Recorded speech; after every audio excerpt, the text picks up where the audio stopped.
Adulting means gusto ni mga kompleto ni sila og kaning coke ay istituyo di ay. Adulting means magluto na podcast. So for today's video, magluto ko gulay, nagtatanda akong mga panakot. Ready na nako ang all og magbugha na ko kahoy.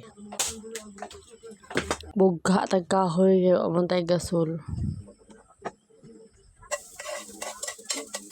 Oh, di ba murag true ASMR yarn. Sunod na to ang Bombay kay nag-una man ang ahos kay ina. Oo niya ipatataron para nako draw niya isugnuran niya gi-check ang kahoy ko okay pa ba ni naog na ko kay sakit kay sa hawak ningon aning style. Wala am jud batanganan diri mo ang kuwaon pa dim sa sulod ang mga sangkap niya. Nagbugha nam kog kahoy kay maupos na magdayon ang akong kahoy. Gali kay uga na kay kung basa pa na awa na naglagot na ko. So mao pa ni siya ang point of view diri sa taas no magtuwad-tuwad ko din ha. Sanananan sa Jar Jar Jory Pavan. Oh, mao to niya manghawid